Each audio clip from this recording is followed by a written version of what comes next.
Fala pessoal, sejam bem-vindos a mais um Conversa de Plantão. Eu sou o Gustavo, estou acompanhado aqui pelo Jonathan e a nossa convidada de hoje é a doutora Tamires Lopes e ela é otorrino. Doutora Tamires, seja bem-vinda.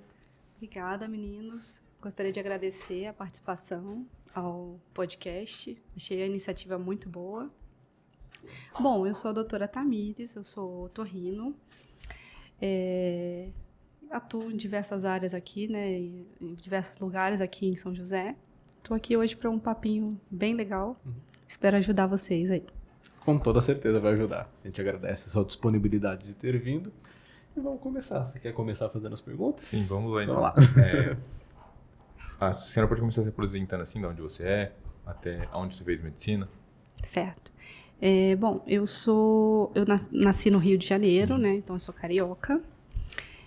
Mas muito cedo eu fui para Volta Redonda. Eu sou criada em Volta Redonda. Meus pais são comerciantes, né, empresários aí do comércio. E eu escolhi a medicina, acredito, muito nova, né? Na verdade, o que meus pais contam que bem novinha eu já falava sobre a área da saúde. Primeiro falava sobre dentista, né, de ser dentista, e depois, logo em seguida, falava de ser médica. E isso se manteve aí ao longo da minha infância, adolescência. Então, quando cheguei lá no terceiro ano, eu realmente tinha certeza, né, de que era aquilo que eu queria prestar de vestibular. Naquela época, então, eu prestei algumas provas no final do ano e não entrei, né? E fiz mais 6 meses de cursinho e, em seguida, passei em 4 faculdades, né? E pela felicidade do meu pai, acabei passando na cidade onde eu morava, né? Então, fiz a faculdade no Centro Universitário de Volta Redonda. Foram 6 anos aí muito produtivos. E aí, assim, a escolha, na verdade, que vocês queriam saber, né? Acho que foi muito natural, talvez de pensar em cuidar, né, gostar desse cuidado, de servir ao outro nesse aspecto de cuidado de saúde e tudo mais. Não tenho nenhum médico assim tão próximo na família. Tenho alguns médicos na família do lado da minha mãe, né, mas tios mais distantes, mas que influenciaram talvez um pouco nessa escolha. E é isso. Muito legal. E aí, durante a medicina, como que você foi escolhendo a sua especialidade? Assim, o seu interesse surgiu, como que foi? Certo. Bom, durante a faculdade, né, vocês estão passando por isso, a gente acaba se encantando com várias áreas, né? Então, lá desde o início, eu já gostava de muitas coisas. Passei pela ginecologia e obstetrícia, então isso passou pela minha cabeça. Pediatria, então gosto muito das crianças, até hoje, inclusive, né, na minha atuação aí profissional. E por fim, lá no final, mais próximo do fim, né, um amigo do meu pai, que é oftalmo, conversou comigo e falou: olha, eu acho que você deveria pensar na otorrino. Eu ainda não tinha tido aula na otorrino, porque a grade, né, a gente tinha aula de otorrino lá, mas perto do internato. Então, eu ainda não tinha conhecimento dessa área, nem na teoria, nem na prática. Mas meus olhos começaram a se voltar, né? Olha, realmente eu nunca pensei nisso, eu vou procurar saber, né? Então, eu costumo falar que esse amigo do meu pai, que é o Vanderlei, o nome dele, me abriu os olhos para a especialidade. E aí comecei a saber da especialidade, né? Olha, é uma especialidade que abrange doenças muito prevalentes e tudo mais. E aí comecei a ter aula, né? Então, eu tive uma professora, assim, maravilhosa. Então, o papel dos professores na nossa vida, assim, é fundamental, né? Então, uma pessoa muito competente, né? Um profissional muito competente, uma pessoa muito boa, que passava, né, a otorrino de uma maneira muito leve para a gente durante as aulas. E aí eu fui me encantando cada vez mais, né? Então, buscando sobre a área, eu comecei a elencar, né? Então, quando você está chegando perto do final da faculdade, né? Vocês devem já ter visto e estarem passando por isso. A gente acaba assim, olha, o que eu não quero, né? Então, eu não quero tais listas. E o que eu posso querer, né? E aí, depois disso, o que eu quero para a minha vida de rotina, né? Do que eu vou ter no meu dia a dia, o que eu tenho de possibilidades, né? E a otorrino é uma área muito abrangente, né? A gente pode trabalhar com consultório, a gente pode trabalhar com cirurgia, a gente pode fazer só exames, né? Então, a gente tem muita coisa envolvida, tem muitas sub-áreas, né? E, além de tudo, uma coisa também que eu não queria a longo prazo para minha vida era plantões, né? Então, é uma especialidade que você pode viver nela sem plantões presenciais, né? Então, isso pesou bastante na minha escolha. E aí eu acabei decidindo prestar lá no finalzinho por otorrino. Uhum. Nossa, muito legal. E aí você prestou no Rio? Sim. Aí a otorrino, basicamente, a gente não tem a residência em interiores. Pouquíssimos interiores tem, né? Então, eu prestei basicamente Rio de Janeiro, São Paulo e eu fiz uma prova em BH. Bom, aí no meu ano, falando então um pouquinho sobre as provas, né? Que todo mundo quer saber, né? No meu ano, a otorrino, ela estava em segundo lugar de áreas mais concorridas. Se não me engano, ela perdia para dermato, que era o primeiro lugar. Em segundo lugar, a concorrência, né, maior era para otorrino. Então, eu prestei bastante prova, né, o máximo que eu consegui, para tentar, né, logicamente, escolhendo os serviços. Então, a Associação Brasileira de Otorrino, ela faz um ranking, uma classificação dos serviços que tem a especialidade, né? Aliás, é uma coisa positiva da otorrino, é que a Associação Brasileira ela fica um pouco em cima ali, né, fazendo uma fiscalização dos serviços, quais são os serviços bons, né, que tem os requisitos mínimos para ter uma residência boa, né. Então, a gente tem esse guia, né, essa classificação para se guiar na hora de escolher, né, e aí eu resolvi, de acordo com essa classificação, resolvi ir prestando para os lugares aí, né. Eu fui bem nas provas. Na faculdade eu era considerada uma pessoa estudiosa pelos colegas, né? Olha, Tamires estuda bem e tal. Eu me dediquei, né? Eu sabia que eu tinha escolhido uma especialidade difícil de passar. Eu me formei em turma de meio de ano, então as provas elas só são no final do ano. Então, o que eu fiz? Talvez até uma dica aí para os colegas, né, que se formam no meio de ano. Eu escolhi uma especialidade muito difícil de passar, e se eu não estudasse, eu não passaria, logicamente. Então, quando eu me formei no meio do ano, lógico, todo mundo quer, né, o CRM está na mão, vamos dar plantão, vamos ganhar dinheiro, mas eu fui na medida onde eu conseguia trabalhar para ser remunerada, né, mas também para pegar uma experiência ali uma mão, né, no plantão, na clínica médica, né, e tudo mais. Mas eu também não deixava de estudar, porque senão não dá, né? Então eu costumo falar que eu peguei o básico de plantão para conseguir estudar. E aí eu fiz as provas no final do ano, então eu fiquei 6 meses aí trabalhando e estudando. E aí até é uma história bem engraçada, assim, talvez meio engraçada mesmo, que eu fui bem em muitas provas. Teve prova, para vocês terem uma ideia, que eu acertei 85% das questões e eu não entrei. Nossa Senhora. Então, você vê um nível, né, de exigência, né, e de concorrência mesmo, né? E hoje eu acredito até que esteja um pouco pior, porque muito mais alunos se formando, né? A otorrino não abre tantas vagas, né, de residência por ano, né? Então, basicamente, a gente fica com o mesmo número de vagas há vários anos. Então, uma concorrência altíssima, né? Então, o nível daquele ano que eu fiz estava alto. Mesmo eu sendo uma boa aluna, mesmo eu tendo estudado bastante, estava bem alto.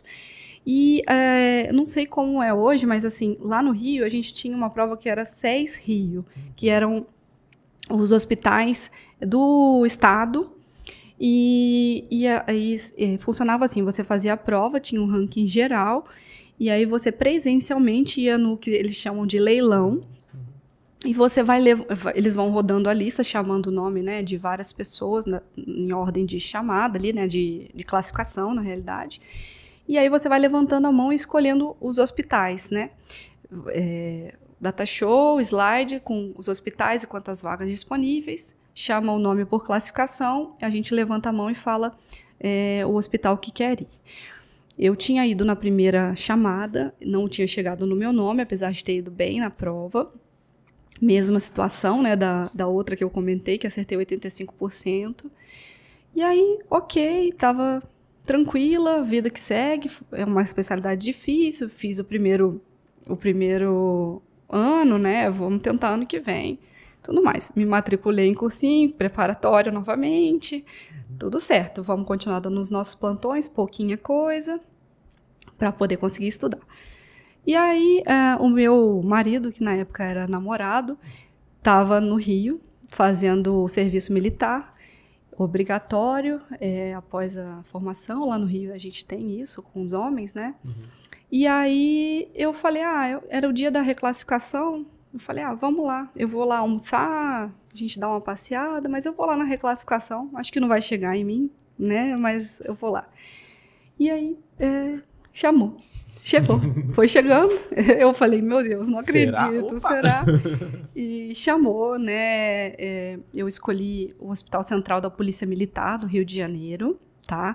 Eu tinha 2 opções de hospital, na época, pelo ranking da Associação Brasileira, o hospital que eu escolhi era melhor, então esse ranking, assim, ajuda muito, quem tem interesse pela área, acho que deveria explorar o site da Associação Brasileira de Otorrino, eles têm muito conteúdo legal, e um deles é esse ranking, né?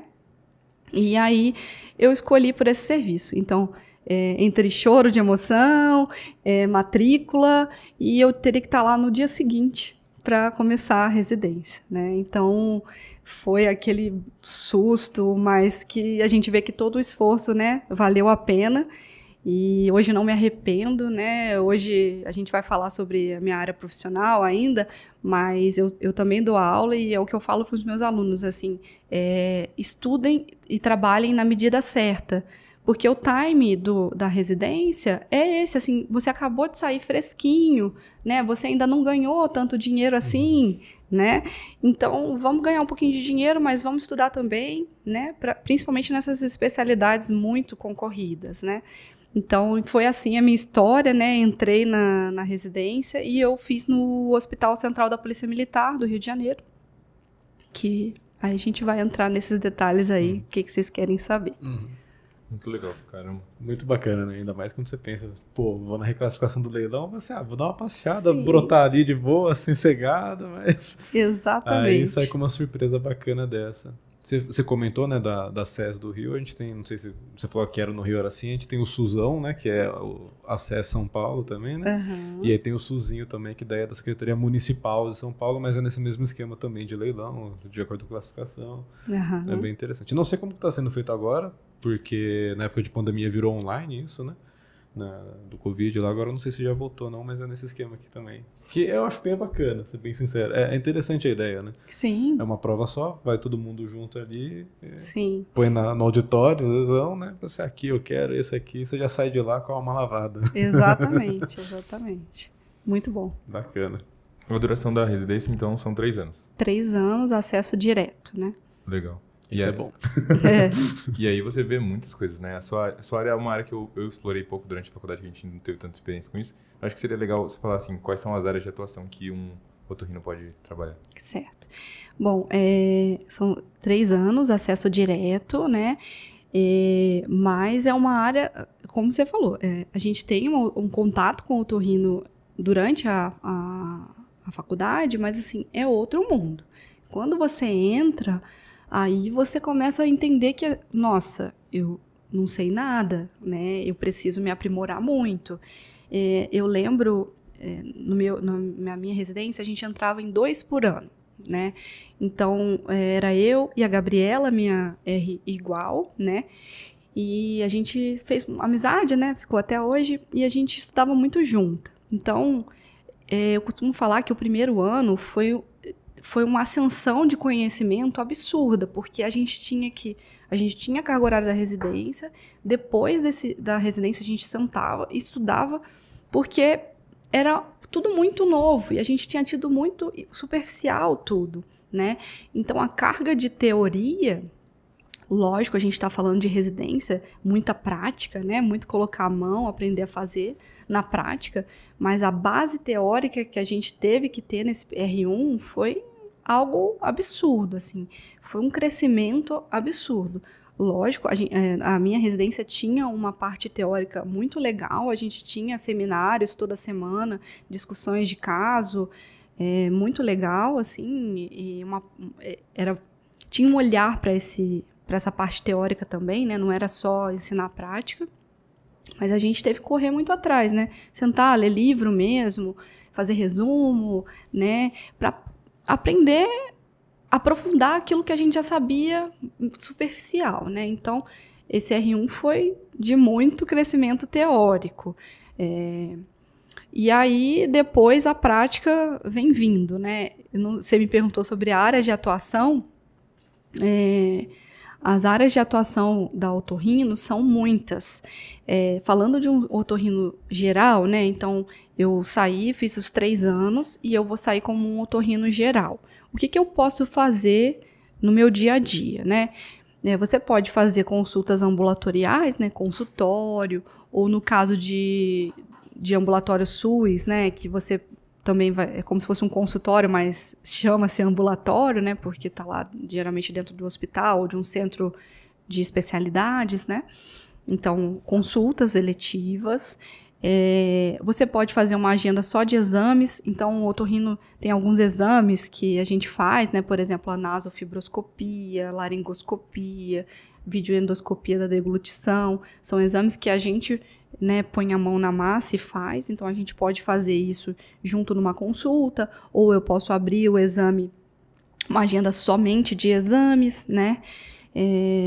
Eu posso fazer cirurgia, né? Então eu atendo esses pacientes têm indicação cirúrgica e eu mesmo opero e acompanho esse pós-operatório. Também é algo do dia a dia, né?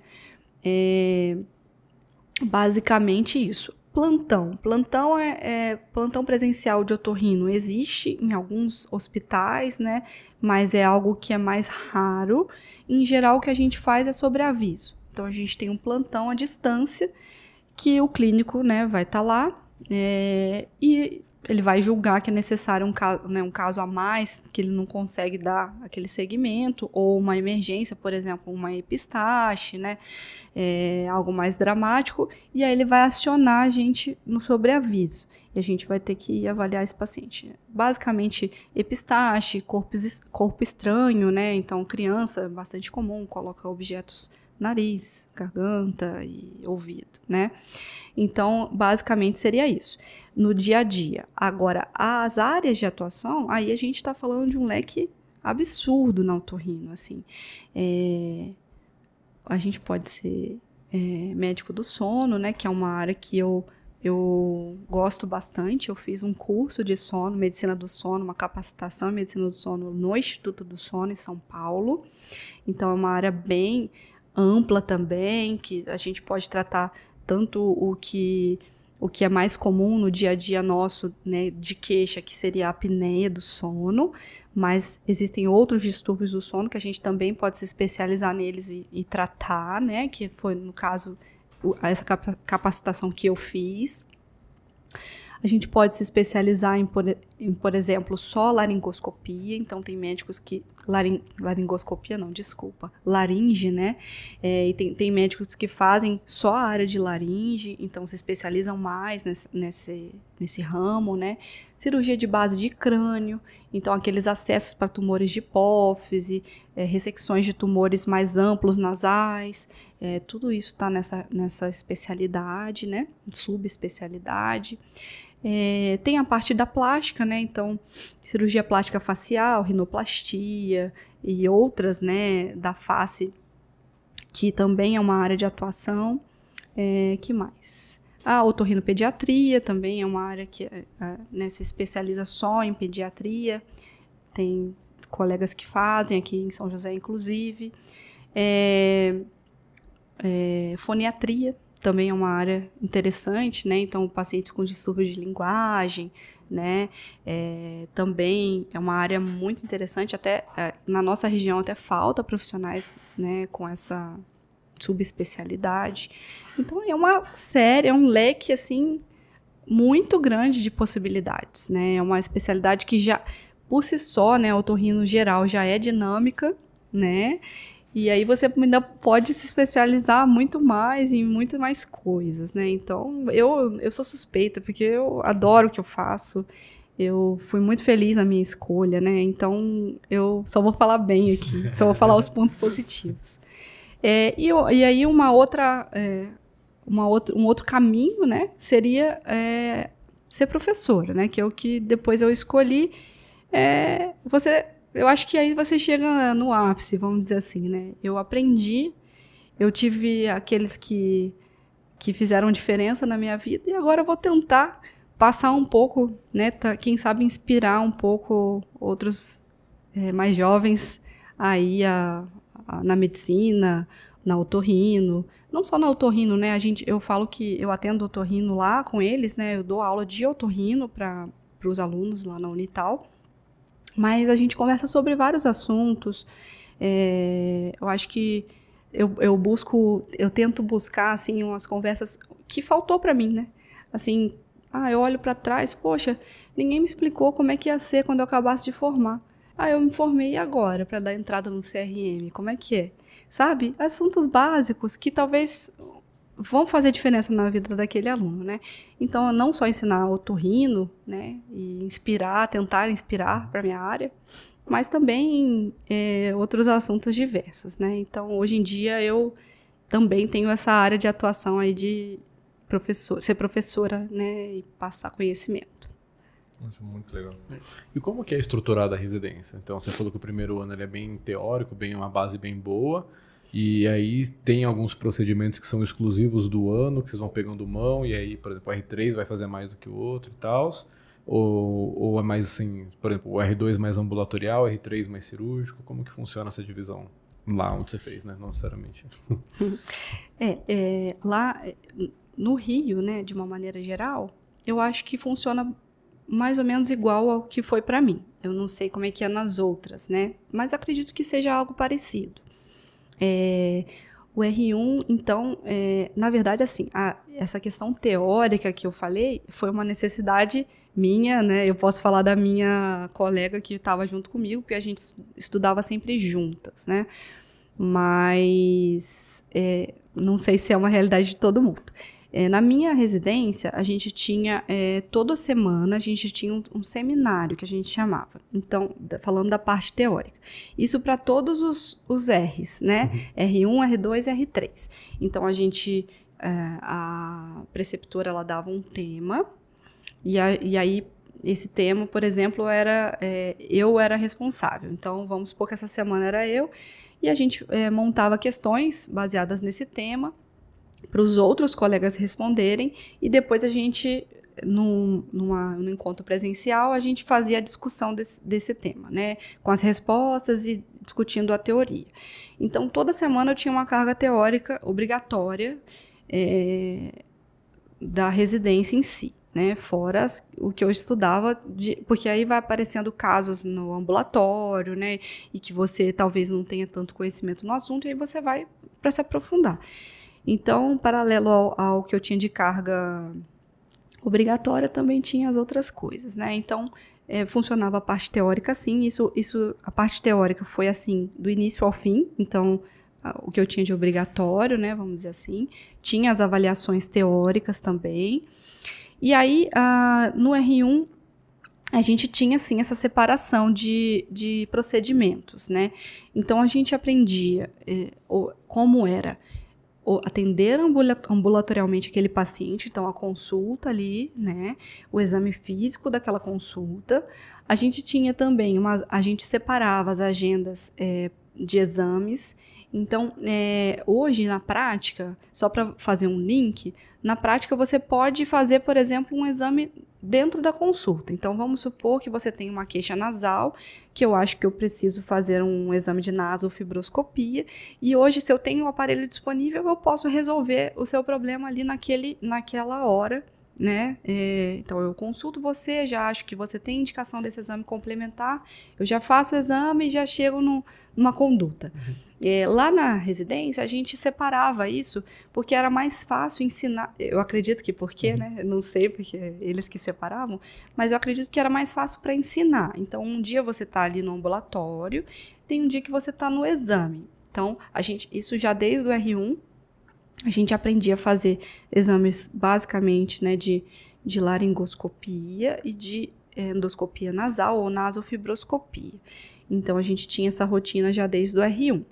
No R1 também, a gente acompanhava as fonoaudiólogas. A nossa especialidade é intimamente relacionada à fonoaudiologia, né? A gente está ali junto, trabalha junto, anda junto. Então, elas tinham muito a nos ensinar.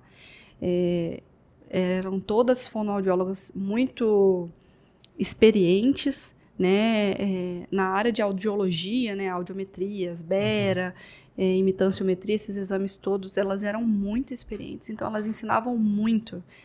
Eu posso dizer que praticamente tudo que eu sei vieram delas, assim, né, elas eram muito boas realmente, e a gente então tinha essa mais firme no R1, nos outros anos a gente tinha também, mas mais presente no R1 esse acompanhamento para aprender o funcionamento do exame, né, na prática e tudo.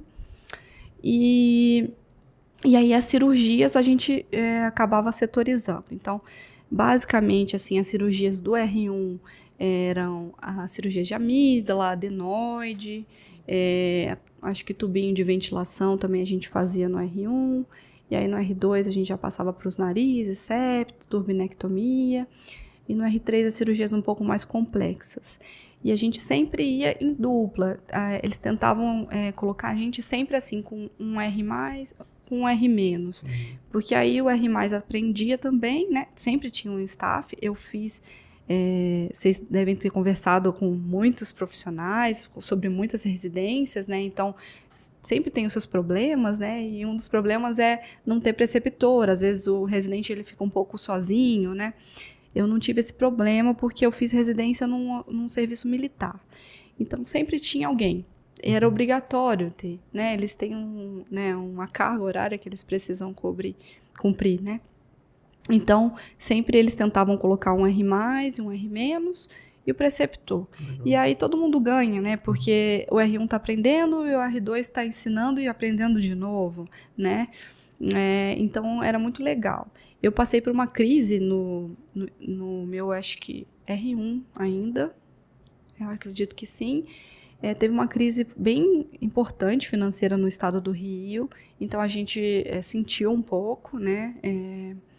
E acabou tendo um gap aí de cirurgias e tudo, mas a gente tinha um volume legal de cirurgia e o diferencial que a gente às vezes conversava com outras colegas de outras residências é que a gente podia botar a mão, assim, eles deixavam a gente operar, não era só olhar.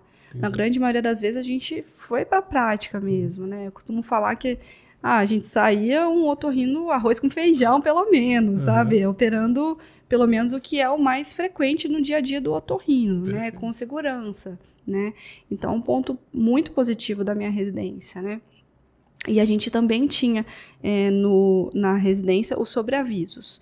E aí sempre a gente ficava... Então, a gente aprende a fazer sobreaviso desde da residência, né? Então, a gente ficava sempre um residente e um chefe de plantão, né? E aí tinha os acionamentos. A nossa especialidade não é uma especialidade que aciona tanto assim, dependendo do lugar que você está, né? Mas a gente tinha os acionamentos e a gente acabou aprendendo isso também, né? Uma parte legal também de falar da minha residência, né? É que era um serviço militar, da polícia militar, então os nossos pacientes, eles eram policiais militares e seus dependentes, E assim, para o aprendizado isso é uma coisa boa, para os policiais nem tanto, mas muito trauma, a gente teve uma percepção, né, de trauma, de acidentes por arma de fogo, muito interessante que outros serviços acabam não tendo tanto, né? E a gente também teve o contato, o Rio, todas as residências do Rio têm uma parceria com um hospital que tem um pronto atendimento presencial de otorrino lá, um hospital público, que drena, né, o Rio de Janeiro praticamente inteiro para lá. Então, a gente fazia os plantões lá também. Eu acredito que era no R2, se não me engano. Então, a gente ia para lá fazer plantão presencial e aí a gente pegava casos de tudo quanto é jeito, tirava corpo estranho de monte, graças a Deus, porque hoje minha rotina eu tenho muito, né? Então, a gente aprendeu muito bem isso e hoje eu uso muito esse aprendizado, né? Então, eu tive bastante vivência aí da parte da otorrino como um todo, né? E para mim foi muito bom, né? Porque eu saí de lá e depois vim para cá sem tanto conhecido, né? Então eu estava meio sozinha, entre aspas. Então você ter uma formação básica que te dá uma certa liberdade para trabalhar, né? Em vários locais, né? Que você consegue não se sentir tão sozinha assim, é importante, né? Então a minha residência eu considero que foi bem proveitosa, eles conduziram de uma maneira bem legal o aprendizado aí, nossa. Não, legal, pelo que você contou, assim, realmente parece que conseguiu fechar tudo direitinho muito bem, cara. Bater, assim, de todos os lados, né, e fechar. Não, à toa estava bem classificado, como você falou, né, no site da associação. Sim. Bem bacana, bem bacana. Certo. E aí você finalizou sua residência lá e veio para São Paulo? Como que foi esse processo? Isso. Eu finalizei a residência e aí depois, na verdade, a gente já tinha uma programação de vir para o Vale, porque, na verdade, assim, toda residência, né, independente da sua especialidade, é muito mais fácil de você se inserir no mercado de trabalho aonde você fez, né? Porque os seus staffs já te conhecem, né, surgem mais oportunidades de emprego, às vezes até nas clínicas próprias deles, ou indicações, né, para outros locais. Então, teoricamente, é muito mais fácil você ficar onde você fez, né? Mas eu já tinha uma programação de vir para o Vale, por diversos motivos. Na realidade, o principal é que eu não queria ficar na capital lá, né? E aí acabei vindo para cá. Eu fui criada no interior, então eu prefiro a vida um pouco menos corrida e menos trânsito e menos violência e menos essas coisas que as cidades maiores têm, né? Então, eu acabei vindo para cá. Eu me formei e vim direto. Logo, um pouco antes de eu acabar a residência, abriu o concurso de médico temporário aqui para o CTA, né, para a aeronáutica. Então, eu me inscrevi e aí eu passei pelo processo seletivo e entrei. Então, eu tenho essa história aí de servir, né, na aeronáutica. Então, é até uma coisa bem interessante, né, que é uma possibilidade também, né, quem gosta e que quer viver essa experiência, né, de ser militar, né, tem a carreira também. Então, eu entrei pro serviço temporário. Existem duas opções. Você pode ser temporário, que aí você pode ficar até 8 anos trabalhando lá, servindo, né? Ou você pode fazer o concurso para ser de carreira mesmo. E aí é outro processo seletivo, é outro tipo de treinamento, né? Que a gente tem que passar por um treinamento antes de começar a atender propriamente dito, né? Eu falo, primeiro você tem que aprender a ser militar. E aí depois você vai usar o seu conhecimento médico. Depois que você souber ser militar, aí você vai usar o seu conhecimento médico mesmo, né? Então, eu optei pelo temporário, né? Eu vim de um serviço militar, né? Então, eu já conhecia mais ou menos como era a questão militar. E tinha uma coisa forte disso, assim, na residência, sabe? Vários R+, entraram para a carreira militar, carreira mesmo, né? Fizeram prova, tem uns no Exército, outros na Marinha. Então, eu acho que por uma certa influência, né, do serviço, né. E aí, eu resolvi fazer o processo seletivo e acabei entrando, né. Foi ótimo para mim, porque eu estava chegando numa cidade onde eu não conhecia praticamente ninguém, né, otorrino, então, praticamente ninguém, e eu precisava me inserir no mercado, né, e vocês vão passar por isso, né, a gente tem que se inserir, a gente vai buscando esses caminhos. Então, eu entrei para ser militar, primeiro a gente tem um curso que dura 3 meses, se não me engano, para a gente poder aprender a ser militar, e aí depois fui servir como otorrino. Então, basicamente, consultas e serviço de otorrino geral, né? Consulta, atendimento ambulatorial, sobreaviso, coisa básica. E aí, fiquei 1 ano no serviço, e depois eu, por opção, resolvi sair. Nesse 1 ano, muita coisa aconteceu, né? Eu consegui me inserir no mercado de trabalho em outros locais, e aí a gente acaba tendo que fazer algumas escolhas, e por isso saí. Mas foi 1 ano muito proveitoso para mim, de experiências até, inclusive, diferentes, né? De ser militar e de treinamento, tudo isso, né? E aí depois, eu trabalho hoje, né? Foi uma construção, né? Eu cheguei em São José, e aí depois eu conheci um médico aqui, otorrino, que ele trabalhava em bastante locais de SUS. Então eu fui, me apresentei, a gente ficou um tempo aí fazendo umas cirurgias, e aí depois foram aparecendo algumas oportunidades, inicialmente SUS, que é uma porta de entrada maravilhosa, né? Volume de paciente, possibilidade de ajudar, de acrescentar, né, em algo na vida daquelas pessoas. E até hoje eu trabalho no SUS, né? Então, inicialmente fui fazendo SUS, depois ambulatórios mais locais, né? E aí hoje eu estou numa clínica, né? Então, foi uma crescente, né? Então, comecei assim, e aí fui tendo que fazer escolhas, e aí eu costumo falar que eu falava sim para muitas coisas, e depois comecei a ter que me ver falando não, porque não dá mais agenda, né? E a gente vai escolhendo, tendo que fazer escolhas, né?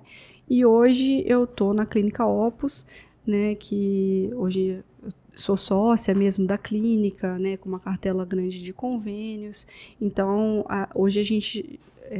eu cheguei, né, onde eu tinha o objetivo de chegar, né, conseguir ter um consultório, atender os pacientes tanto convênio quanto particular, né.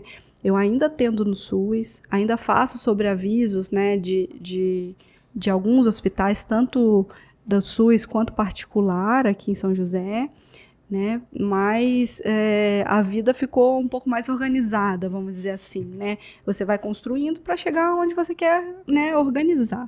E aí fui ser professora, né? Então hoje basicamente eu trabalho um pouco no SUS, um pouco no meu consultório, os sobreavisos e a Unital como professora, né?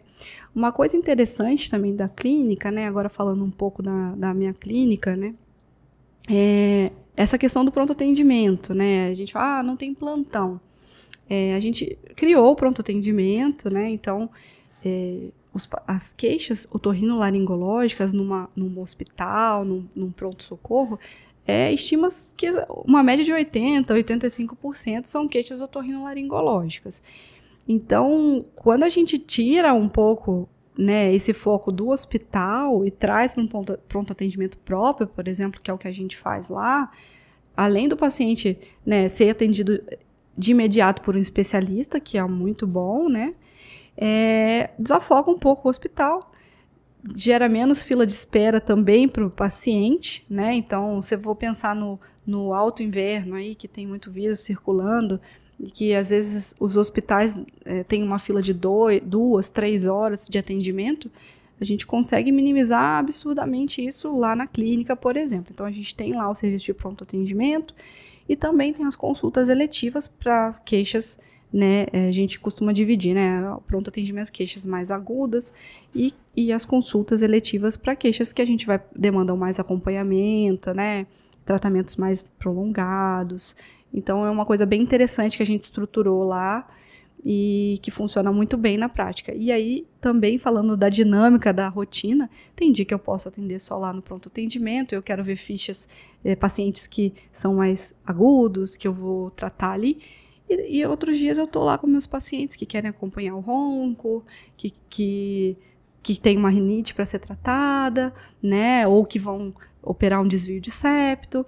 Então, eu tenho essa como fazer a minha agenda dinâmica. Isso é que mais me encantou na otorrino, na realidade, né?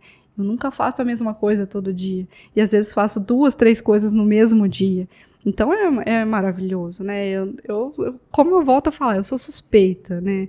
Mas é muito bom essa dinâmica. Você nunca enjoa, vamos dizer assim. Fora que eu atendo crianças, idosos, adultos jovens, adultos não tão jovens assim. Então, eu tô ali, recém-nascido, eu tô ali passando por todas as idades, né? Que é uma coisa também muito legal. Porque eu adoro criança, eu sempre tive uma afinidade com criança no atendimento, mas talvez a pediatria não era o que eu queria. E eu consegui, com a especialidade que eu gosto, poder atender criança. Todo dia eu atendo pelo menos uma criança e é ótimo, né? Eu adoro. Então, assim, além da dinâmica, né, de rotina, também tem a questão da idade, que eu posso atender qualquer idade, tem público para isso, né? Tem queixa específica, né, mais específica de cada idade. Então, para mim, realização total. Nossa, muito legal. Quem fica em dúvida entre cirurgia e clínica... Também, é uma especialidade. Opção. Exatamente. Mista, né? Dá pra fazer as duas coisas. Pega as duas coisas. Legal. Pô, agora falando dentro da própria atuação, assim, eu tive uma dúvida aqui. Qual que foi o objeto mais frequente que vocês acabam tirando, assim? Tem algum ranking que vocês fazem? Você fala, olha, hoje chegou tal, uma bolinha de gude aqui, assim. Esse serviço que eu comentei com você, que a gente fazia o pronto-socorro, né, assim, lá no Rio, a gente tinha um mural. Eu até me arrependo de não ter feito isso na minha vida, categorizado, assim, depois, sabe? Porque é muito legal. A gente tinha um mural lá, ainda tem até hoje, bem grande. E aí, cada um que tirava um corpo estranho, então eu tinha um saquinho já, né, próprio. Aí você colocava o corpo estranho no saquinho, categorizava, assim, não, eu tirei dia tal, doutor tal e tal. E aí tem lá exposto, né? E assim, de tudo. Nesse mural tem de tudo, assim. Se eu começar a contar, meu Deus, tem de tudo. Agora, na minha prática aqui, né, eu tiro muito corpo estranho. Eu trabalho no municipal. O municipal tem muito corpo estranho, né? Eu arrisco dizer que acho que a grande maioria é de ouvido, o corpo estranho. Então, criança coloca alguma coisa no ouvido. Agora, o que é mais comum, aí eu já não sei, porque é uma criatividade absurda, né? É milho, feijão, miçanga, pérola, papel, sabonete, giz de cera, massinha. Sim, é uma criatividade. Outro dia eu tirei um botão de calça no nariz, sabe? Então, assim, é uma criatividade que eu até me arrependo de não ter categorizado, assim, né? Pra gente saber o que é mais comum ou ver, né? Mas eu tiro muito corpo estranho. Mas, assim, sem dúvida, de ouvido é o principal aqui, né? Na garganta é a minoria, às vezes aparece uma espinha de peixe, que aí é mais comum, né? E tudo. Na época aí da sexta-feira, que todo mundo come peixe, aí geralmente aparece uma espinha aí. Pode esperar que vai chegar ali. Agora, lá no Rio, tinha muito moeda, criança que engolia moeda. E lá no Rio, nesse serviço, os corpos estranhos de esôfago também entravam pro otorrino. Porque hoje aqui, se tá no esôfago, a gente chama endoscopista, né? Pra poder tirar, que na verdade, assim, né? É o ideal, vamos dizer assim. Mas lá no serviço, não. Então, um médico de lá desenvolveu uma técnica de tirar moeda com a criança acordada do esôfago, entendeu? Se a moeda não tinha muito tempo, né, de que tinha engolido e tal, aí faz o raio-x, tá lá na área do esôfago. Então ele tirava com a criança acordada, com uma técnica lá com a sonda de Foley e tal. Eu tirei algumas e é bem interessante. Então, assim, vamos dizer que a criança engole, seria tipo moeda, que é bem comum, e espinha de peixe. E aí, ouvido e nariz, assim, a criatividade... Rola solta. Solto. Tudo que você possa imaginar. Outro dia foi um adesivo. A mãe falou, ele tava mexendo no tênis, a caixa de tênis veio um adesivo, quando eu vi tava dentro do nariz. Então, assim. E fora os que eles não veem, né? Porque às vezes a criança põe quietinha no ouvido e fica lá. Aí um dia alguém vai examinar o ouvido e acha ali lá, né? Então, isso aí, nossa, assim, no municipal aqui é uma prática, praticamente toda semana tem algo. Entendeu? Então, a gente tira bastante. Agora, assim, um pouco mais nojento. Inseto também acaba tirando? Sim. Bastante do ouvido. Do ouvido, principalmente do ouvido. Acho que só tirei do ouvido. Inseto, né? Barata, que às vezes o pessoal fala assim, nossa, como que uma barata entra no ouvido? Entra. Barata, mosca, né? Essas mariposas menores, isso entra bastante até, e a gente tem que tirar. Outra coisa que às vezes a gente... Mas aí não é um corpo estranho em si, é miíase, né? Que a gente também tem, eventualmente a gente pega também. Mas inseto até que não é tão incomum assim. Gosto nem de pensar. Tá falando como que você faz? Você mata o inseto antes de tirar? O ideal é paralisar ele, né? Porque o inseto, ele fica muito... O paciente, além da dor, o inseto faz um barulho muito alto, né? Se mexendo lá dentro do ouvido. Então, se o paciente não matou, né? Porque às vezes no desespero ele mete cotonete, aquela coisa, né? E aí o inseto já morreu. Mas se chega vivo, aí geralmente não é pra gente, né? É pro clínico que tá lá na porta, e a gente ensina como é que faz pra paralisar, até a gente poder tirar, né? Pra pelo menos dar um conforto pro paciente, né? Parar de mexer ali dentro, né? Porque além de poder machucar, né? Tem o tímpano, tudo, é muito barulho, né? Imagina, inseto batendo asa lá dentro do seu ouvido. Tá maluco. Desespero. Desesperador, né? Meu Deus. E a gente estava conversando nos bastidores, assim, sobre experiências de vida, assim, na medicina. Você gostaria de compartilhar alguma que você teve, assim, que mudou a sua vida? Eu costumo falar, eu estava conversando com vocês, né, e eu costumo falar isso, assim, uma vez que você escolhe ser médico, você queira ou não queira, você é médico 24 horas. Não tem jeito, né, vocês ainda vão jurar, eu já jurei, né, então tá lá, o juramento tá lá, e a gente é médico 24 horas por dia. Você estando preparado ou não, né? Você estando esperando uma emergência lá no pronto atendimento, na UTI, não sei onde vocês vão dar plantão, ou não, né? No avião, em casa, né?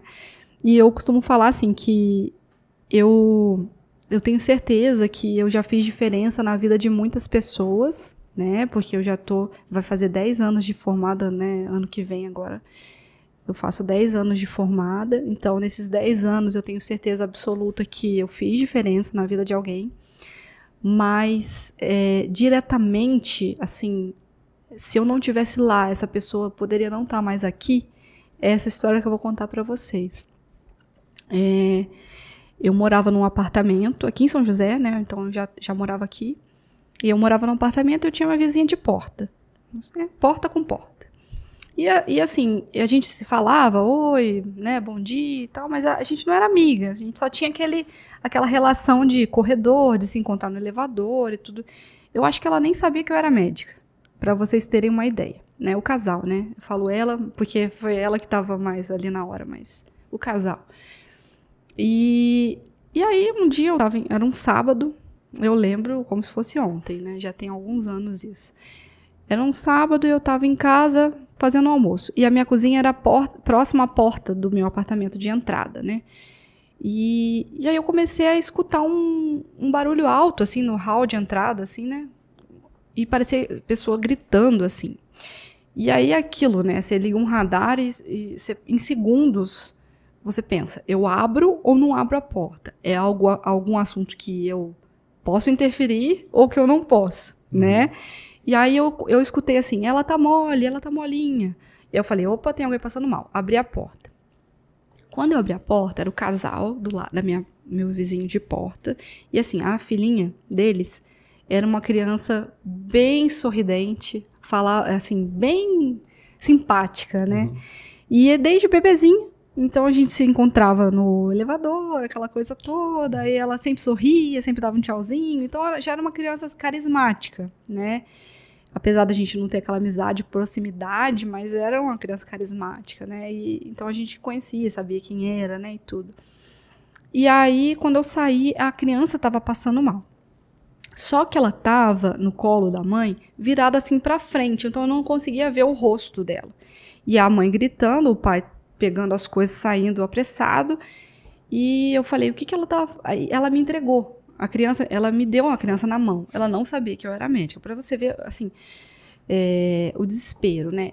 E isso a gente só entende quando a gente fica do lado oposto, né? Porque eu tô falando de uma posição favorável. Eu não tô sofrendo, eu tenho conhecimento e ok. Quando você vira para o outro lado, então, quando você vira paciente, né, que já aconteceu algumas vezes comigo, ou quando a minha filha vira paciente, a gente entende, né? E no desespero, ela não pensou se eu era médica ou não, se eu iria ajudar ou não, ela só me entregou, né? Ela me entregou a menina e aí ela virou. Eu vi o rosto dela e ela estava cianótica. Aí eu falei, o que ela estava fazendo, né? E assim, são segundos. Quando você está no plantão, você está esperando o que pode acontecer. Ali não. E ali você tem que deixar o coração fluir, você tem que deixar o seu feeling fluir, né? E ela falou, ela tava mamando. Eu falei, tá engasgada. Pensei, né? E aí eu comecei a fazer manobras. Assim, em alguns minutos, ela voltou a respirar, ela tava inconsciente, quase parando, né? Enfim, uma situação bem... Tava em parada respiratória, né? E quase em parada cardíaca, bem cianótica. E aí... comecei a fazer manobras e ela voltou a respirar, né? A gente conseguiu desobstruir e a criança ficou bem. Eu costumo falar assim, até hoje eles são nossos amigos, né? A relação mudou drasticamente depois desse dia. Sem dúvida. Né? Mas eu falo que eu coloquei ela respirando e chorando, né? Porque aí a criança volta meio desnorteada na mão dela. Eu falei, agora você segura que eu que preciso sentar. Porque eu não estava aguentando mais as minhas pernas. Porque você fica numa adrenalina tão alta que eu falei, nossa. E pensava, a mãe estava ligando para o SAMU quando quando ela me entregou a criança, ela pegou o telefone para ligar. E aí quando eu falei, eu sou médica, eu vou começar a manobra. E aí, porque até então eles não sabiam que eu era médica, né? Aí ela desligou o telefone, eu falei, não, continua. Porque eu pensava, se eu não conseguir... Precisa ter o SAMU aqui, pelo amor de né? Deus. E assim, e aí, nossa, faltava uma semana para o aniversário de 2 anos dela. E aí passa um filme na minha mente, assim, meu Deus, e se? Graças a Deus que não teve e se, mas assim... você pensa, eu tava no lugar certo, na hora certa. Eu tinha acabado de chegar em casa, eu tinha saído esse dia e tal. E cheguei em casa, tinha poucos minutos. Se eu estivesse no banho, eu não ia ter escutado. Então, assim, eu acho que o mais fascinante da medicina é isso, assim. É você poder ajudar diretamente. Eu mudei a história daquela família, né? E é muito gratificante isso, né? Você poder, com o seu conhecimento, ser instrumento de alguma coisa que gente, é o bem mais precioso daquela casa. Já pensou? Hoje eu tenho minha filha, eu não tinha filhos na época. Eu fico pensando, meu Deus, que situação, né? Enfim, e aí faltava uma semana para o aniversário, né? Aí depois ficamos amigos, lógico, encaminhei eles para o hospital, né? Para ver se estava tudo bem, tudo, mas assim, ficou ótima, sem sequela, sem nada, uma criança saudável. Uma semana depois, na festinha de aniversário, comemorando, correndo para lá e para cá, dançando. Então, assim, é isso, sabe? Eu acho que quando você escolhe, lógico, a gente tem muitos motivos para escolher, né? Vários. Mas, na minha opinião, esse é o principal, é você poder ser instrumento, né, de ajuda. Isso foi uma situação bem dramática, né? Tem as ajudas menores que a gente pode fazer diferença. Hoje, na otorrino, por exemplo, eu já melhorei a qualidade de vida de inúmeras pessoas, né? Quando você faz uma cirurgia que o paciente que não respirava nada volta a respirar, ou aquela criança que faz muitas apneias e você traz o conforto, lógico, você faz diferença, mas entre vida ou morte, meu Deus. Diferente ali, né? É diferente, é diferente. Isso aí deve ter sido... Acho que deve passar um filme na cabeça, tanto sua quanto da mãe, do pai ali, que se você realmente acredita em algo, é pra você pensar que realmente era pra você estar ali pra interceder, que o negócio ia ficar feio. Com certeza, nossa. Eles estavam indo pro carro pra ir pro hospital, mas assim... Não ia dar tempo, né? Não ia. É algo assim, nossa, graças a Deus. Eu fico pensando, meu Deus, ainda bem que eu tava ali, né? Eu caí, e depois eu sentei, eu falei, desculpa, dá licença, eu vou sentar, tipo, deixa eu respirar agora, né? Porque, nossa, que coisa, assim, é uma manobra muito importante, até hoje a gente tem, né, mais divulgação disso, inclusive, para os pais, para os leigos, de uma maneira geral, todo mundo deveria, acho que todo pai e mãe deveria saber, né, como fazer. Mas não é a realidade, né? Já tem um tempinho, não era tão difundido também. Então, e na hora você nem sabe, eu nem sei se fosse com a minha filha, eu tô com todo conhecimento, se você tem essa racionalidade de parar e fazer, né? Então, realmente, eu tinha que estar lá, né? Graças a Deus, deu tudo certo e, assim, e aí depois eu ensinei a eles, né? Hoje eles têm outro filho e aí estão bem mais... preparados. Graças a Deus nunca mais aconteceu nada disso, mas pode acontecer com qualquer um, né? No restaurante, em qualquer lugar, né? Eu acho que é mais isso mesmo, assim, acho que com a gente, talvez na hora a gente trave, né? Assim, putz, é meu filho, meu Deus, você para assim, acho que o emocional deve vir mais na frente, né? Mas é o que você falou, a gente aprende, talvez até mais para ajudar o outro, um terceiro que a gente tenha passando ali, do que os nossos próprios, né? Porque eu acho que deve dar uma travada na mente, assim, gigantesca, né? Sim, tem gente que tem mais sangue frio, assim, quando é o filho, quando é... Mas eu sou mais emocional, assim, sabe? Então, acho que é isso, é mais pro outro, né? Você serviu o outro e ela confiou plenamente em mim, mesmo não sabendo que eu era médica, pra você ter uma ideia, né? Então, realmente era porque era pra ser mesmo. Sim, sem dúvida. Tô ansioso só de pensar na possibilidade de eu estar nessa situação.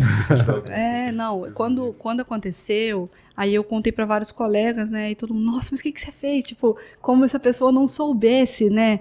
Porque, na verdade, você é pego de surpresa. Só que você pensa na hora, adrenalina, não sei.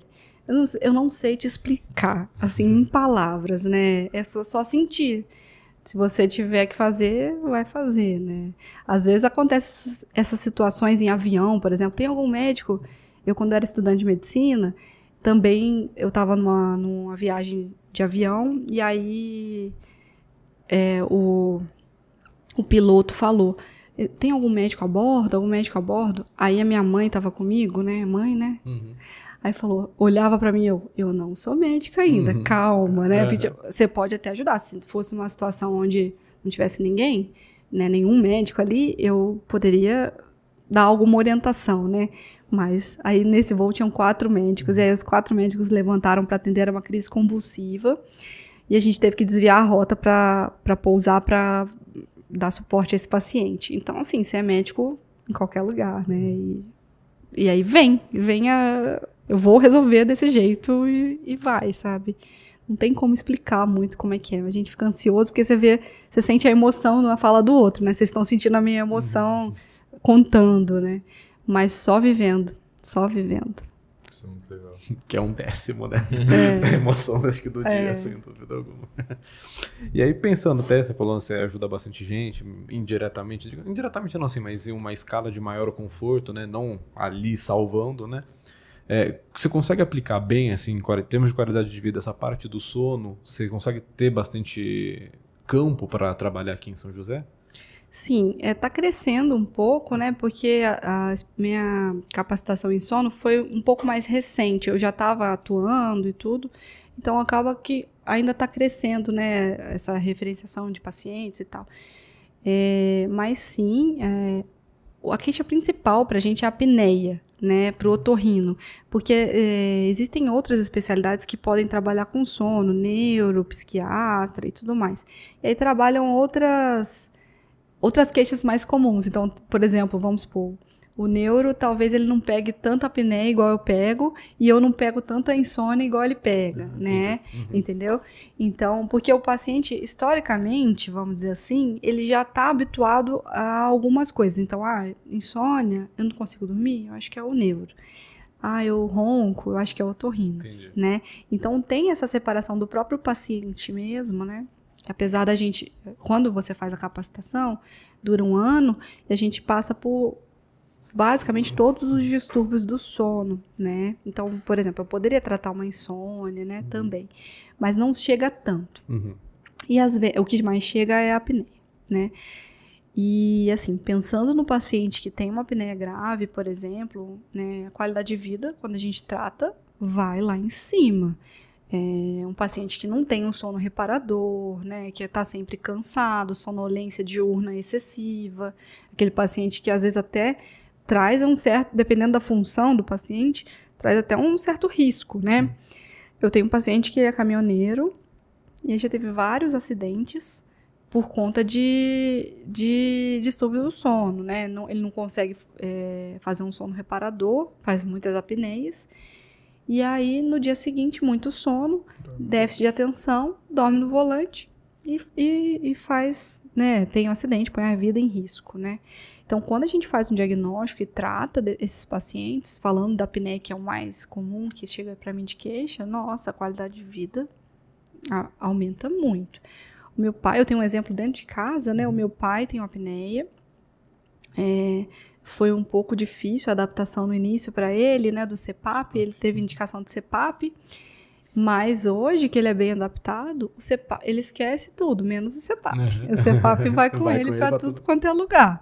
Porque a qualidade de sono e de vida, né, no dia seguinte, muda drasticamente, né? Essa pessoa, ela mais disposição, né?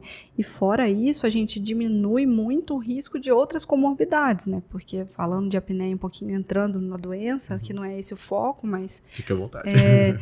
A gente está falando de pacientes que podem ter maior risco de AVCs, de diabetes, e de uma série de descontrole, né? De doenças cardiovasculares mesmo, é o principal, né? Então, quando a gente tira esse risco, além de imediato, né, vamos dizer assim, de um tratamento, uma qualidade de vida direta imediato, a gente está falando de algo a longo prazo também, né? E assim, não tem pacientes jovens com apneia que precisam ser tratados, né? O ronco tem tratamento, a gente pode ter tratamento cirúrgico, eu estou te falando do CPAP, mas alguns roncos também se resolvem com alguns tipos de cirurgia, e aí a gente está falando em qualidade de vida para o ronco, mas também muitas vezes associado a uma melhor respiração também, que aí traz qualidade de vida aí de outra maneira também, né? Então, também estamos falando de algo a longo prazo, melhora da disposição, mais facilidade dos pacientes fazerem atividade física, por exemplo, quando a gente melhora a respiração, né? Então, a otorrino, a área da otorrino, medicina do sono, impacta ali diretamente na qualidade de vida do paciente, né? A gente fala muito mais de qualidade de vida, talvez, no dia a dia, do que de doença propriamente dita, né? Então, a gente tem ali as condições, a gente trata para melhorar a qualidade de vida. As nossas cirurgias de maior volume têm maior visão em qualidade de vida. Então, desvio de septo, a criança que tem uma hipertrofia de amígdala e de adenoide, essa criança também ronca. Na infância, a principal causa de ronco é a obstrução. Então, a gente também trata ronco, né, cirurgicamente, por exemplo, na infância, numa hipertrofia de adenoide, de amígdala. Essa criança tem um impacto de vida, assim, quando a gente pega a criança, então, aí falando da criança, a gente está falando de muito impacto, muito. Em pleno desenvolvimento, pleno crescimento, né? Então, não só de crescimento da face, que se a gente não intervir, ele pode ficar com um crescimento alterado da maxila, né? Da face de uma maneira geral, quanto crescimento, né, em estatura mesmo, ganho de peso, de cognição, né? Então, uma criança que não respira bem, não rende, não aprende. Muitas vezes fazem acúmulo de secreção lá no ouvido também, então não escutam tão bem, então a gente pode intervir nisso, né? E aí na criança a gente está falando de um cérebro que está em pleno desenvolvimento, então a gente intervindo na hora certa, com a indicação certa, nossa, a gente está mudando a vida dessa criança, né? Então a otorrino, acho que muito mais isso. Lógico, a gente tem as doenças, né? Também não seria tão bom se a gente não tratasse nenhuma doença propriamente dita, né? Vamos dizer assim. Mas eu acredito que a grande maioria das nossas consultas são visando qualidade de vida, né? Melhora da qualidade de vida. Legal. Respondeu bem. O CPAP, ele é bem desconfortável no começo, né? Sim, a gente costuma falar, no curso lá que eu fiz de capacitação, eles falam até muito assim, que a gente tem que insistir com o paciente que pelo menos um mês, esse primeiro mês é o assim, principal. Assim. Eles tinham alguns estudos que eu não lembro os dados de cabeça agora, mas assim, basicamente, os pacientes que sobreviviam, entre aspas, a esse primeiro mês, eles tinham uma chance muito maior de adaptação do que aquele que, por exemplo, usou uma semana, aí parou, e aí depois ele quer tentar de novo, sabe? Então, o ideal é você tentar orientar o paciente a tentar uma constância, por mais que seja desconfortável. Eu experimentei, né, CPAP, porque para você ter uma ideia, hoje, eu vou te dar o exemplo lá de casa, né, meu pai usa, o CPAP, não sei se vocês já viram, conhecem, é um aparelho que manda pressão positiva lá para o nariz, geralmente a máscara é nasal. Existem as oronasais também, mas em geral a gente prefere a nasal. Então, ele manda uma pressão positiva. Se você abrir a boca, o ar vai sair, né? Porque está entrando em pressão positiva. Para você ter uma ideia, o meu pai hoje, ele está tão adaptado que às vezes ele manda um áudio para mim com CPAP. Aí sai o som do CPAP. Eu falo, pai, você está de CPAP? Eu tô. Então, tipo, a adaptação já, né, passou e hoje ele está ok. Mas no início, a gente vai em congresso, principalmente. Durante o curso que eu fiz, usei primeira vez, mas nos congressos sempre tem para a gente poder experimentar, porque tem máscaras novas, né? Eles vão modernizando, né? E tendo mais estudos. Mas a máscara, por mais que a máscara seja confortável e tudo, que é um ponto que, lógico, o paciente tem que escolher muito bem para ser confortável, mas o fato do ar positivo estar entrando, e dependendo da pressão que esse paciente precisa, porque isso é uma coisa individualizada, né? Sim. Então, eu posso me tratar minhas apneias com 4, por exemplo, e você precisar de 10. E tá tudo bem. Cada um precisa de uma pressão. E assim, dependendo da pressão, realmente é muito incômodo, né? E você precisa ter persistência. É a mesma coisa, a gente também trabalha com outra situação que precisa ter uma certa persistência, vamos dizer assim, é o aparelho auditivo, né? Então, para as perdas auditivas, tem duas questões principais ali na prática, né, desses aparelhos. O CPAP é a questão da adaptação, que é difícil, e uma queixa muito comum do paciente é, nossa, eu vou ficar usando isso para o resto da minha vida, né, eu vou ficar dependente, entre aspas. Isso é uma questão que a gente tem que abordar. E o aparelho também pode soar estranho no início, sabe? O aparelho é um pouco mais fácil, porque, em geral, o paciente vê um ganho, assim, na hora, né? Então, ele já... Mas tem a questão do preconceito, né? Que ainda existe, né? De usar... A gente costuma falar para os pacientes, nossa, mas você não tem preconceito de usar óculos que é no meio do rosto, todo mundo tá vendo. Agora, o aparelho que é aqui, pequenininho, escondido, você não quer, né? Mas é uma questão cultural, né? E que a gente tem que tentar quebrar, né? Também, outra coisa que traz qualidade de vida. Então, principalmente no idoso, né? Estamos falando, a gente tem perda auditiva em crianças também, lógico, mas falando no idoso, a gente está falando de qualidade de vida, de prevenção de demências até, né? Porque o idoso que não escuta, ele vai ficando cada vez mais fora da conversa, né? E aí vai a depressão, e aí daqui a pouco a gente está falando no idoso que não trabalha mais tanto o cérebro, e por aí vai. Então, impacto direto na qualidade de vida também, né? E pensando a médio prazo, né? Então, é isso. O otorrino e qualidade de vida, acho que andam juntas ali, né? Mãos dadas. Excelente. Bacana, muito bacana. E uma coisa que eu gostaria de perguntar, assim, qual é o conselho que você daria para um estudante de medicina que ainda não sabe qual especialização seguir, tá, assim, no começo de carreira? Tá. Eu acho que, seguindo a estratégia que eu segui, né, que eu acho que foi benéfica para mim, né, e eu acho que daria de conselho. Primeiro, que durante a faculdade você aproveite ao máximo. Na minha faculdade era muito forte a questão de ligas acadêmicas, sabe? E eu participava de tudo. Assim, do máximo que eu conseguia, né? Vamos dizer de tudo, mas do máximo que eu conseguia. De assuntos diversos. Eu queria ter o maior contato com a maior quantidade de especialidades para eu entender, né? Porque você pensa, eu quando entrei, eu falava assim, eu acho que eu quero ser GO. Antes de conhecer nada, né? Eu quero ser GO. Mas eu não sabia nada de GO. Por que eu queria ser GO? Porque talvez, nossa, é tão lindo ver o neném nascer, né, e tal. Que é bonito mesmo, né? Mas aí é diferente de uma visão romântica da GO, de ver o neném nascer e de ser uma ginecologista e obstetra para a vida inteira, né? Então, o que eu fiz? Eu participava do máximo de coisas que eu conseguia, né, de ligas acadêmicas.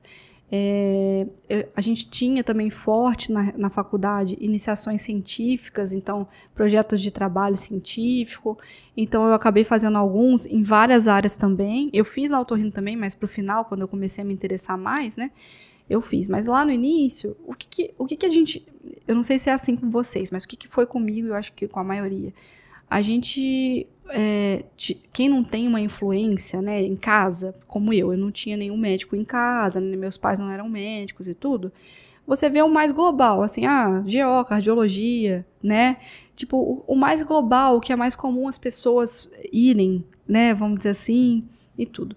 Então, eu fazia parte dessas ligas acadêmicas, fiz projetos de iniciação científica, então eu já fui sentindo ali o que era um pouco de cada especialidade. E aí eu meio que elenquei o que eu não queria, né? Então, assim, já de cara eu não me identifiquei com essas especialidades. E aí as que eu me identifiquei, eu acabei botando algumas coisas na balança. Primeiro, a vida que eu queria ter depois. A remuneração, sim, é uma coisa importante, mas é difícil a gente medir, né? Porque a remuneração vai mudar muito de acordo com para onde você vai, né? O que você vai querer gostar de fazer. Porque uma coisa é você falar que você se identifica em atender só os pacientes particulares que vão pagar um valor altíssimo da consulta e você vai ter público para isso. E outra coisa é falar, nossa, eu adoro atender SUSão lá, aquele monte de paciente, fazer, né, ajudar e tal, não sei o quê. Então, a remuneração pode ser muito diferente na mesma especialidade, né? E dependendo do lugar onde você vai também. Até uma coisa que eu não falei, a Associação Brasileira de Otorrino, ela fez há uns anos atrás um censo. E aí eles viram, assim, no país, onde tinha mais otorrino, onde tinha menos, onde não tinha. Então, se você não tem... se você tem um desprendimento, tipo, posso ir para qualquer lugar e não vou me apegar à família, vou. Sou desapegada, eu vou.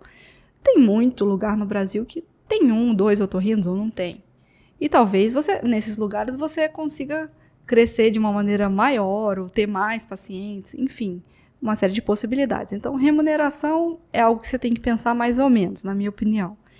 Lógico, tem que pensar porque, né, é uma coisa importante na vida, mas com um certo cuidado.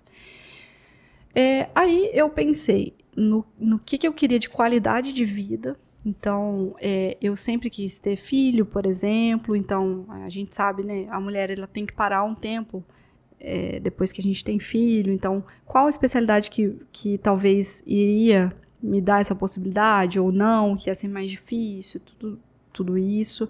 Qualidade de vida em relação a plantão, né? Isso pesou muito para mim, então eu não queria ficar a longo prazo dando plantões.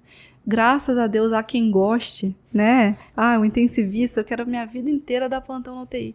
graças a Deus, né? Mas eu para mim não era o que eu queria, né, para minha vida. A otorrino também dá uma certa liberdade, né? Então eu posso não fazer o sobreaviso, por exemplo, só cuidar dos meus pacientes cirúrgicos. Então, se eu quero tirar férias em dezembro, eu vou ficar um mês sem operar para não ter risco de ter intercorrência e tá tudo certo, eu tô livre e tudo bem. É uma possibilidade nessa especialidade. Tem outras, tá? Que tem. Não é só otorrino. Parece que a otorrino é o suprassumo da vida. Para mim é. Mas, sim, tem outras que dão essa possibilidade, né? Então, qualidade de vida. Que mais que eu ia falar? Eu falei, então, vamos recapitular. Eu falei sobre qualidade de vida minha, né? Sobre rotina. Rotina, era isso que eu queria falar. Rotina também dinâmica, né? Eu posso fazer várias coisas diferentes, né, ao longo dos dias da semana. Nenhum dia da minha semana é igual, né? Hoje eu estava no consultório, na segunda-feira eu vou estar no pronto atendimento, na terça eu vou operar e por aí vai. Amanhã tem cirurgia, então eu posso escolher se eu opero sábado, se eu não opero, se eu quiser, né, essa semana eu não tenho plantão, na semana que vem tem, tá? Então é muito dinâmico. Isso pesou bastante, porque eu acho que quando você vai escolher, você tem que tentar pensar que é aquilo que você vai fazer pro resto da sua vida. Pode mudar? Pode. Eu tenho colegas que mudaram, fizeram mais de uma residência, ou entraram e não se identificaram e aí quiseram sair, né? Lógico, pode mudar. Mas a gente tenta escolher para ser pro resto da vida, né? Então, essa questão da rotina fez muita diferença, né? Hoje em dia eu não tenho mais agenda só de exame, mas eu já tive. Aí eu optei por não fazer. Então tinha dia que eu só fazia exames. Aí depois eu falei, não, agora eu não quero mais fazer exame, eu vou abrir só consulta.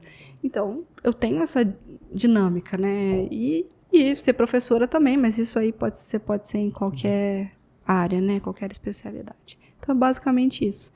E estudar, né? Estudar é fundamental. Planejar o futuro e estudar. Tudo que é muito difícil durante a faculdade.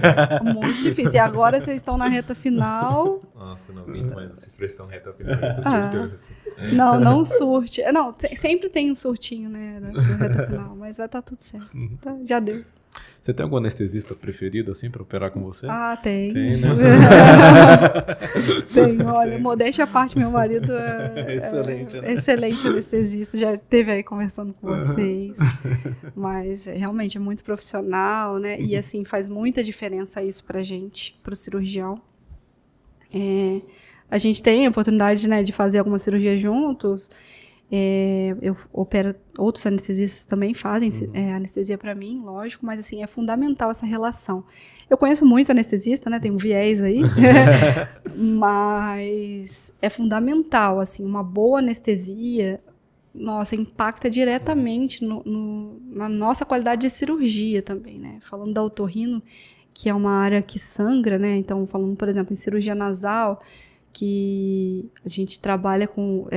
a nossa área é muito vascularizada, né? Então, uma cirurgia nasal, por exemplo, talvez seja a que mais impacta, ouvido também, mas nariz que tem muito sangue, né? E tudo. Quando a anestesia tá perfeita, assim, bem feita, tudo orquestrado, nossa, a cirurgia diminui tempo cirúrgico, a qualidade da cirurgia fica melhor, né? Então, assim, é um viés, né? Mas realmente o papel do anestesista é muito importante pra gente, pro cirurgião, né, no geral, pra gente que opera otorrino, muito. Só pra fazer uma brincadeirinha com o doutor Eric só. Muito bom. Doutora, muito obrigado pela sua presença, a sua disponibilidade. Você foi muito solista em arrumar horário assim na sua agenda. Muito obrigado por estar aqui, por esse tempo muito bom, porque a gente podia aprender muita coisa sobre essa área. Obrigada a vocês. Sem dúvida, foi um prazer ter você aqui com a gente, abrindo, né, a área de otorrino. Você foi a primeira otorrino que a gente conseguiu trazer aqui. E eu acho que deu para passar um panorama assim, excelente do que é realmente a otorrino. A gente sai daqui assim, com muito mais noção do que faz, como faz, onde faz da área, do que a gente tem durante a faculdade, né? Porque hoje em dia caiu meio que por terra alguns cursos, principalmente os mais novos, né, de medicina, aquela história de cadeira, né? Sim. Agora é uma formação muito mais generalista, com algumas coisas que a gente acaba vendo. Se for ver, acho que eles consideram como otorrino que a gente viu foi sinusite e rinocinusite só, né? Um caso, no caso. Foi um caso só sobre Sim. isso durante a formação desses 5 anos até então, né? Sim. Então, foi extremamente importante ter você aqui, então a gente agradece Que bom. bastante. Muito obrigado, doutora. Que bom. Sucesso no podcast. Valeu. Obrigado. Obrigado, gente.